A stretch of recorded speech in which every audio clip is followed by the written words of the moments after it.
పీర్ల పండుగ జరుగుతుంది.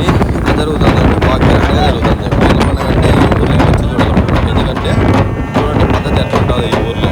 అన్ని ఊర్లో లెక్కలాది, ఈ ఊర్లో లెక్కలాది. ఎందుకంటే ఈ ఊర్లో బాగా పద్ధతిగా బాగా జరుగుతుంది. ఇప్పుడు ఇటుకు వచ్చాయి కదా సాములు, వీళ్ళు ఏం చేస్తారంటే సాములు వస్తానే నీళ్ళు పోస్తారు కాళ్ళకి నీళ్ళు పోసి.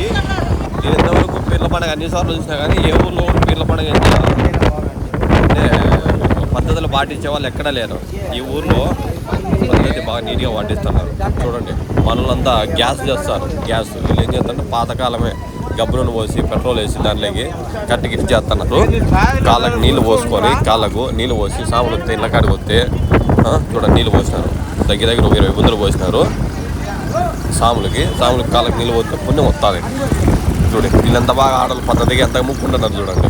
మా ఊర్లో గాయం కానీ వంగి ముక్కిందంటూ లేదు కాళ్ళకు ఒక సామికి కానీ. అంటే ముక్కితే మర్యాద వాతాదని చూడండి. ఈ ఊర్లో ఈ విషయాన్ని కూడా ఒప్పుకోవచ్చు. ఎందుకంటే ఆ సన్నబాబు కూడా ముక్కుంటాడు లాస్ట్కు. అంటే ఈ ఊర్లో ఇంకా పద్ధతి పాటిస్తున్నారు. కొన్ని ఊర్లో ఏమవుతుందంటే పద్ధతులు లేవు, పారణం లేదు, ఏంది లేదు. సాము రాకనే మటన్ చికెన్ చేస్తున్నారు. అప్పుడే కోళ్ళు కోసేది, చికెన్ చేసేది, మటన్ తినేది ప్రతి ఒక్క ఊర్లోనూ. అందుకు ఊర్లు బాగుపడకపోకుండా ఎందుకంటే ఇంట్లో నాశనం అయిపోతుంది. ఊరు బాగుండాలంటే పద్ధతి బాగుండాల. పద్ధతి అంటే పెద్ద చిన్న తల్లి తండ్రి గురువు అవి ఉంటే ఎవరన్నా కానీ బాగుపడే లక్షణాలు వస్తాయి. ఇప్పుడు అవన్నీ పోయి ఊర్లలో వాళ్ళ ఆయన ఎదురుగా సిగరెట్ తాగేదే, వాళ్ళ ఆయన ఎదురుగా మందు తాగేదే, వాళ్ళ ఆయన ఎదురుగా అన్ని పనులు చేసేది. వాళ్ళ ఆయన తింటే పొట్టే వాడతారు. ఏమంటే అట్లా అయిపోయింది సమాజం. సమాజం బాగుపడాలంటే ఫస్ట్ కొంచెం పద్ధతిగా ఉండాల. తల్లి తండ్రికి కొంచెము భయం అనేది భయపడాల. భయపడకపోయారనుకో రోడ్ల మీద కొంచెం సర్వం నాశనం అయిపోతారు ప్రతి ఒక్కరు.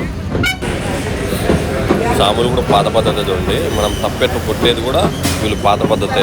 ఎందుకంటే పద్ధతిగా చూడండి ఎంత గౌరవం ఇస్తున్నారు ప్రతి ఒక్కరికి. వీళ్ళు కొట్లాడేదిలే ఏమైనా మా ఊళ్ళో అయితే ఓడు అది పుట్టినా కూడా కల్లా ప్రతి ఓడు మొబైల్ లెక్కన ఆలోచిస్తూ ఉంటారు. ఎందుకంటే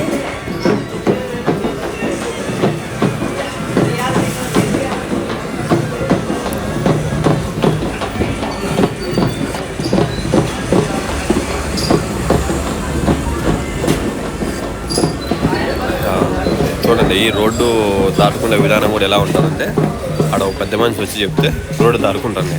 మా ఊరు భద్రపల్లికి పోదాం యాడికి పేటీ తీసుకునే ఆ భద్రపల్లికి పోతే వీళ్ళు